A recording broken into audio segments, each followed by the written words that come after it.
साथियों, जैसे कि आपको पता है मध्य प्रदेश पुलिस का एग्ज़ाम स्टार्ट हो चुका है। तो आज की इसी वीडियो हम आपको जो मोस्ट इंपॉर्टेंट टॉपिक कवर कराने वाले जिससे मध्य प्रदेश पुलिस में क्वेश्चंस बार बार रिपीट हो रहे हैं। तो सबसे पहला हमारा टॉपिक होगा उपकरणों का उपयोग, यानी किस इक्विपमेंट का यानी किस उपकरण का उपयोग किसके लिए किया जाता है। और दूसरे वहीं पे बात कर लेते हैं टॉपिक की, तो वो होगा आपका विटामिन से संबंधित, यानी विटामिन से रिलेटेड भी क्वेश्चंस एमपी पुलिस में देखने के लिए मिल रहे हैं। सो गाइस, ऐसे वीडियो हम आपको जो है साइंस के मोस्ट इंपॉर्टेंट टॉपिकों को कवर करने वाले हैं। तो सबसे पहले क्वेश्चन पे चलते हैं हम। तो साथियों, सबसे पहले हम बात कर लेते हैं बैरोमीटर के बारे में, यानी जो बैरोमीटर का कार्य क्या होता है। तो बैरोमीटर कार्य होता है वायुमंडलीय दाब की माप, यानी जो बैरोमीटर होता है वो वायुमंडलीय दाब को मापता है।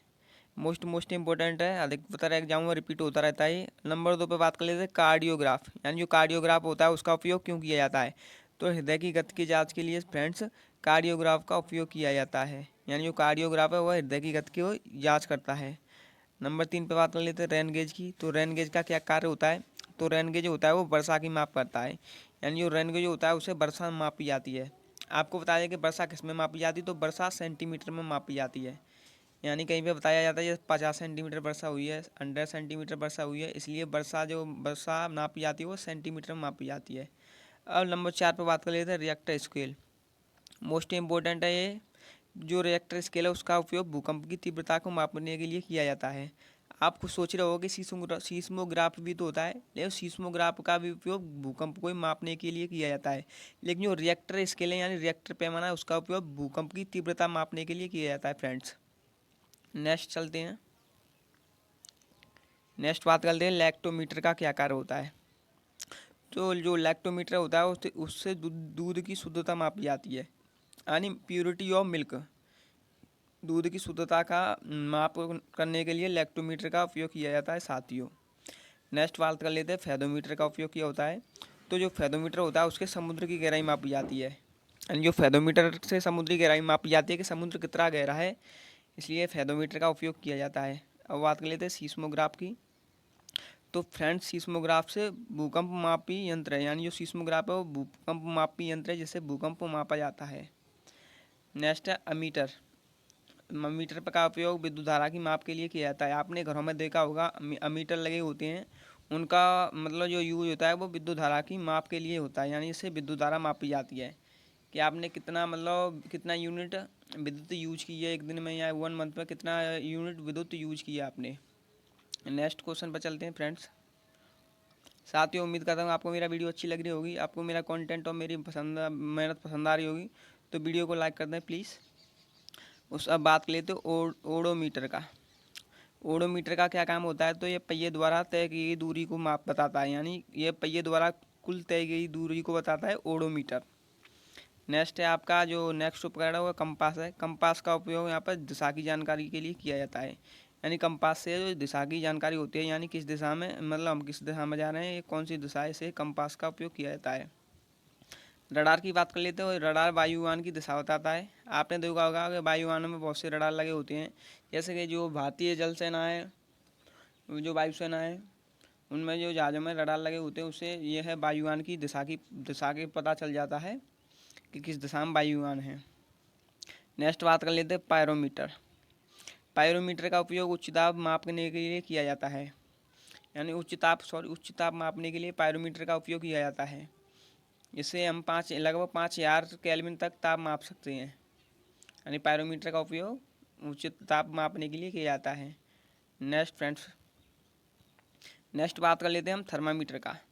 थर्मामीटर का प्रयोग किस में किया जाता है। तो थर्मामीटर का उपयोग तापमान माप हेतु किया जाता है, यानी जो तापमान मापा जाता है वो मतलब जो तापमान नापा जाता है वो थर्मामीटर से मापा जाता है। बात कर लेते हैं सोनार का क्या काम होता है। तो सोनार समुद्र में डली वस्तु का पता चला सकते हैं सोनार के द्वारा, यानी अगर कोई वस्तु जो समुद्र में डली है तो हम सोनार के द्वारा उस वस्तु का पता लगाया जा सकता है कि वो कितनी गहराई में है। इस तरह से हम सोनार का उपयोग करते हैं। बात कर लेते हैं नेक्स्ट उपकरण की, गैल्वेनोमीटर का उपयोग क्या होता है। तो गैल्वेनोमीटर का अल्प विद्युत धारा, यानी बहुत ही कम कम विद्युत धारा का माप करने के लिए हम गैल्वेनोमीटर का उपयोग करते हैं साथियों। नेक्स्ट है एरोमीटर। एरोमीटर से क्या होता है, गैस का भार, यानी हम गैस का भार या गैस का घनत्व भी माप सकते हैं एरोमीटर से, यानी एरोमीटर का उपयोग हम गैस का भार मापने के लिए करते हैं। नेक्स्ट चलते हैं साथियों। सो गाइस मैंने मोस्ट इम्पोर्टेंट इसमें जो जो भी क्वेश्चंस कवर किए हैं मोस्ट इम्पोर्टेंट है एग्जाम के माध्यम से। अधिकतर एग्जामों में यही प्रश्न बनते रहते हैं। ये साइंस का बहुत ही मोस्ट इंपॉर्टेंट टॉपिक है जो ट्रेंडिंग में चल रहा है और एमपी पुलिस में अधिकतर इस टॉपिक से क्वेश्चन देखने के लिए मिले हैं। सो गाइस उम्मीद करता हूँ आप वीडियो को एंड तक जरूर देखें। बात कर लेते हैं स्पीडोमीटर का उपयोग क्या होता है। तो जो स्पीडोमीटर होता है उसको यानी स्पीड मापी जाती है। देखा होगा आपने गाड़ियों में लगा होता है स्पीडोमीटर, जिससे गाड़ी की स्पीड मापी जाती है, यानी हमारी गाड़ी कितने किलोमीटर पर आवर की चाल से चल रही है। नेक्स्ट है आपका स्प्रेगनोमीटर। यानी स्प्रेगनोमीटर का उपयोग क्या होता है, तो ये रक्तचाप को मापता है, यानी जो ब्लड प्रेशर को मापने का काम करता है वो स्प्रेगनोमीटर होता है। नेक्स्ट बात कर लेते हैं पॉलीग्राफ। पॉलीग्राफ का उपयोग क्यों किया जाता है, तो इससे झूठ का पता चलता है। यानी पॉलीग्राफ एक ऐसा उपकरण है जिससे झूठ का पता लगाया जा सकता है। मोस्ट इंपॉर्टेंट क्वेश्चन है साथियों ये पॉलीग्राफ। यानी पॉलीग्राफ किसके लिए उपयोग किया जाता है, तो इससे झूठ का पता लगाया जा सकता है पॉलीग्राफ की सहायता से। नेक्स्ट बात कर लेते हैं स्टेथोस्कोप। यानी जो स्टेथोस्कोप है उसका उपयोग क्यों किया जाता है, तो हृदय की गति के लिए स्टेथोस्कोप का उपयोग किया जाता है। यानी जो स्टेथोस्कोप है उससे हृदय की गति की जाँच की जाती है। नेक्स्ट टॉपिक पे चलते साथियों। नेक्स्ट टॉपिक है बहुत ही इंपॉर्टेंट टॉपिक है बिग साइंस का। इसमें बात कर लेते हैं हम विटामिन से संबंधित कुछ प्रश्नों के बारे में। तो जो विटामिन हैं वो दो प्रकार की होती हैं। एक होती है जल में घुलनशील विटामिन जिन्हें हम विटामिन बी और विटामिन सी कहते हैं, और दूसरे विटामिन होते हैं वसा में घुलनशील। यानी इन विटामिनों को में ए डी ई के, यानी इनमें 4 विटामिन आती हैं ए डी ई के। तो आप यहाँ से ट्रिक से भी याद कर सकते हो। जैसे जल में घुलनशील हो गई आपकी बी सी, और वसा की बात करें तो यहाँ पे हम केड़ा बोल सकें, के ई डी ए, केड़ा बोल सकते हैं। यानी ए डी ई के जो 4 विटामिन है वो वसा में घुलनशील है। बात कर लेते हैं रक्त का थक्का जमाने वाला विटामिन कौन सा है। मोस्ट इंपोर्टेंट क्वेश्चन है, अधिकतर एग्जामों में यही क्वेश्चन बनता रहता है। यानी जो कौन सा विटामिन जिससे रक्त का थक्का जमता है, तो विटामिन के हो जाएगा। यानी वो विटामिन के का उपयोग रक्त का थक्का जमाने के लिए किया जाता है। अगर बात की जाए कच्चे फलों में पाए जाने वाला विटामिन कौन सा है, तो जो भी कच्चे फलों में विटामिन पाया जाता है वो विटामिन सी पाया जाता है। यानी विटामिन सी कच्चे फलों में पाया जाता है। नेक्स्ट साथियों, नेक्स्ट हम बात कर लेते हैं विटामिन ए के बारे में। तो विटामिन ए है उसका अगर रासायनिक नाम की बात की जाए तो रेटिनॉल हो जाएगा। गाइस आपको एग्जाम में इनसे संबंधित इनके केमिकल नेम भी पूछे जाएंगे, यानी आपसे रासायनिक नाम भी पूछे जाएंगे और इनकी कमी से होने वाले रोग भी पूछे जाएंगे। कभी कभी आपसे इनका मुख्य स्रोत भी पूछ लेगा। तो जो विटामिन ए का रासायनिक नाम हो जाएगा वो आपका रेटिनॉल हो जाएगा। अब बात की जाए विटामिन ए से ए की कमी से कौन सा रोग हो जाता है, तो विटामिन ए की कमी से यहाँ पर रतौंधी रोग हो जाता है। यानी धुंधलापन आँखों की संबंधित रोग है ये रतौंधी रोग, और सबसे अधिक पाया जाता है। यानी किस में सबसे अधिक पाया जाता है, तो ये गाजर में अधिक मात्रा में पाया जाता है विटामिन ए। नेक्स्ट विटामिन के बारे में बात कर लेते हैं।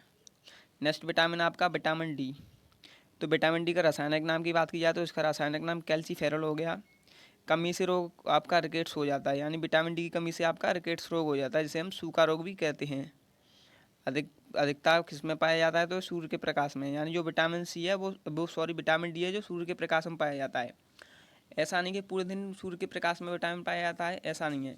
जब सूर्य उदय होता है तो सुबह सुबह जब सूर्य की किरण निकलती है तो उनमें अधिकतर मात्रा विटामिन डी की होती है। तो जब भी हम विटामिन डी लेंगे तो हमें सुबह सुबह सूर्य के प्रकाश में आराम से खड़ा होना चाहिए। ऐसा नहीं कि आप दोपहर के वक्त में खड़े हो गए, उसमें विटामिन डी नहीं मिलेगा, उसमें बहुत ही हानिकारक तत्व मिल जाएंगे जिससे आपका जो कैंसर वैंसर हो सकता है। इसलिए सुबह ही विटामिन डी प्राप्त की जाती है सूर्य के प्रकाश से। नेक्स्ट बात कर लेते हैं विटामिन ई के बारे में। तो विटामिन ई का रासायनिक नाम हो जाएगा आपका टैकोफेरॉल। यानी विटामिन ई का रासायनिक नाम टैकोफेरॉल हो गया। कमी से होने वाले रोग की बात की जाए तो इससे जो हैमरेज हो जाता है, जो प्रजनन क्षमता है उसमें कमी हो जाती है, इसे ही हैमरेज कहते हैं। यानी विटामिन ई की कमी से होने वाला रोग आपका हैमरेज हो गया। नेक्स्ट विटामिन के बारे में बात कर लेते हैं साथियों। नेक्स्ट विटामिन है जो आपका विटामिन के है, इसका रासायनिक नाम आपका नेप्थोक्विनोन हो जाएगा। एंड जो इसका रासायनिक नाम होगा वो नेप्थोक्विनोन हो गया। कमी से होने वाला रोग जो है रक्ताल्पता हो गया है। यानी विटामिन के की कमी के कारण अगर आपको कहीं भी चोट लगती है वो उनमें से खून बहना बंद नहीं होगा, इसी रोग को हम रक्ताल्पता रोग कहते हैं।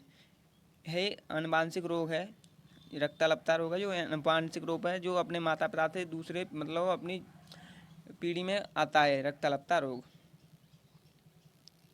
नेक्स्ट बात कर लेते हैं हम विटामिन बी के बारे में। तो विटामिन बी का जो रासायनिक नाम यहाँ पे थायमिन हो जाएगा। और इसके बारे में कमी से होने वाले रोग के बारे में बात करें तो ये बेरी बेरी रोग हो जाता है, यानी विटामिन बी की कमी के कारण कौन सा रोग हो जाता है, बेरी बेरी रोग हो जाता है। अब बात कर लेते हैं नेक्स्ट विटामिन के बारे में साथियों। नेक्स्ट विटामिन आपका सी, यानी विटामिन सी का रासायनिक नाम की बात की जाए तो ये एस्कॉर्बिक अम्ल हो जाएगा, यानी एस्कॉर्बिक एसिड भी बोल देते हैं इसे।